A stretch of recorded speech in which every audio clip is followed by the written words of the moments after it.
wondered, am I in the wrong conference? I thought we were talking about better lawns or better water.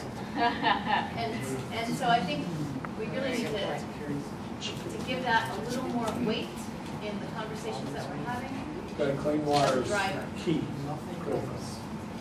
Take one more comment, then we're going to see if we can break up into some groups and have some small discussions. Since she's on the next step, I thought I would add to that is that maybe you don't need the exact phrasing today. You don't. Right. You just need the ideas, and then you can always take it. You might think part of maybe why Jeff's program is so successful and Brian is it, and what the efforts that Brian was talking about today, why they work so much, is that there's a lot of marketing analysis, there's a lot of audience identification, and then you have the pros to come in and say, now this is how we're going to phrase it. You know. It wasn't Joe Schmo off the street that said, Nike, you need to just do it, and then it flew.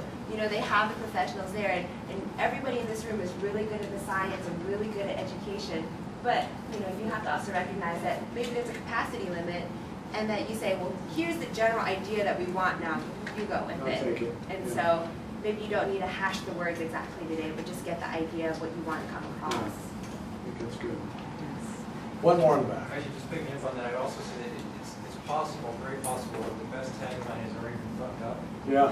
And nobody knows about it. Maybe we do know about it. I mean, there's right plan, right place, read the label. There's a bunch of them out there where groups like this have talked about these things as well in the past. So I guess that's a call for not doing too much wordsmithing because it's more conceptual kind of thing. And then say, okay, what kind of tagline achieves these exact objectives with this particular audience? Because it's probably already been said by somebody written down somewhere. Well, let's do this then. We're going to break into 3 groups. Spend about 20 minutes or 30 minutes? 20 minutes. Okay, until say 2:15, so we can get a break if you want it. But we'd like everybody to work on developing a conceptual idea for the greater message. Does that make sense? Yes, or at least talk about some, yes. And then a couple of supporting messages. And I think it'd be good to kind of focus the supporting messages on the environment. Clean water. And I think it would be good if each group would take a couple minutes and jot down some follow-up steps that they think that would be useful to come out of this particular group. And what research is necessary, because again, I don't want to poo-poo research because we don't do anything at UF, even with our Gator Nation campaign, without completely understanding the audiences that we're after. So that's really critical. And let's see, we also have the evaluation forms. Carrie, do you want to say a word about that? Each of you should have an evaluation form. This is for the plenary, the TURF session, and then today. If you haven't filled out an evaluation form for the structural session, because maybe you were in and out of that session, we still would love your feedback, even if you were in and out of it. And Lynn has some more copies. They're in blue back there. For this one, if you didn't attend some of the sessions, just simply write NA, not applicable. But we would love your feedback even if you've just been here for a day. So you can leave them anonymously on the back table that leads out to that door. It's going to be a little loose, so you guys kind of work with us. But the first group will be this group. Second group, the group behind. Third group over here. You guys are the biggest. So you'll probably need to split up so we can have a little bit more equal representation. And then what we'll do when we come back is ask you guys to tell everybody else what your overriding concern or message is, and then your supporting messages, kind of just sort of report back to the group. So at 2:15, we'll get everybody together. Does that work? How do we divide up? Are we doing by camera or what? No, we're going to go like from here up, from you guys and back, and then this 3 right here. Yep. Okay, we'll get. Come on up, I'll give you the microphone.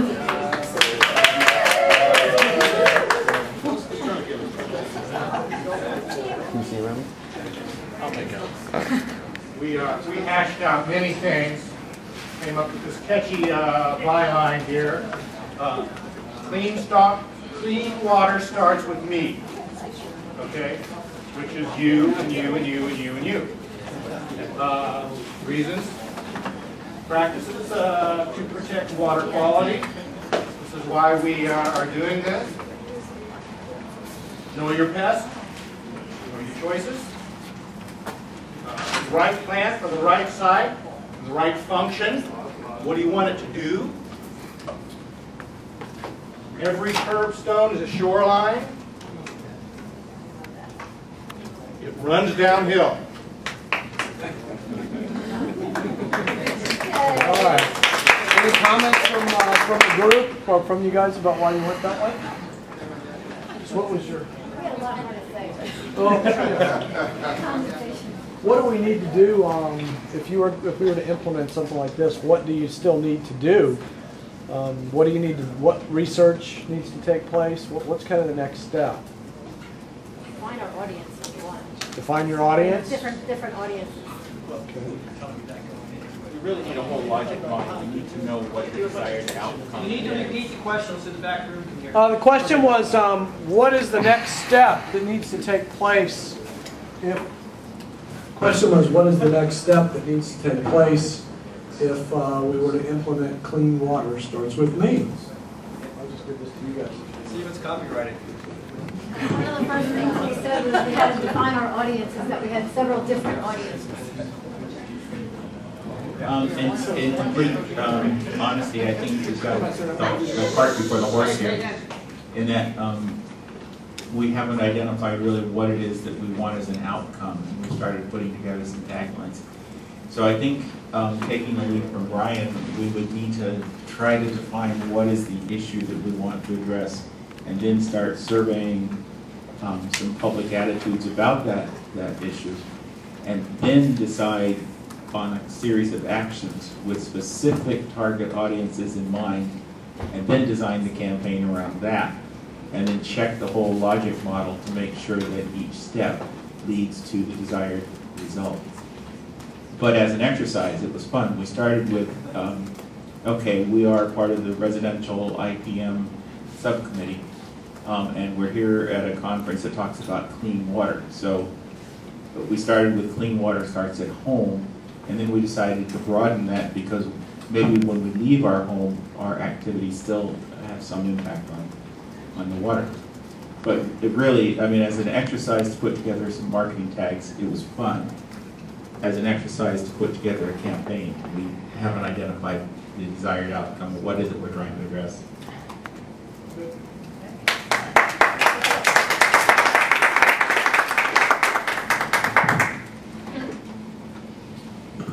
Okay, who wants to come up from SFGU? You'll explain that? I agreed to be a scribe because I thought I had good handwriting. They were surprised on both fronts. SFDU is single-family dwelling units. And when you start trying to understand who your audience is, this is one metric you can use, and there's a lot of ways you can access this information. So you know the universe you're dealing with. If that's what we're trying to influence, at least now you define who to go after. We kind of took a cue from a lot of the talk. Well, first, we boiled the ocean to begin with. We all boiled the ocean. And then to use the pun, we all got into our turf wars over whose turf we're going to represent. And that's what I frankly heard a lot of before we got into this. So we kind of let Brian open us up. And we felt that, okay, what is our mission? It's really clean water. So then you start getting an argument of what are you going to do to look at it. And he said, well, wait a second.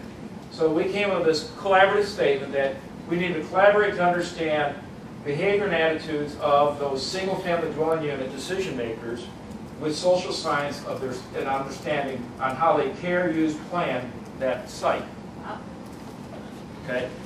We don't want to make a value statement that you should have more lawn or less lawn, more forest. I mean, we're not getting there. The point is, the people who own the land are going to tell us what they're going to do with it. We just need to understand what that behavior is, right?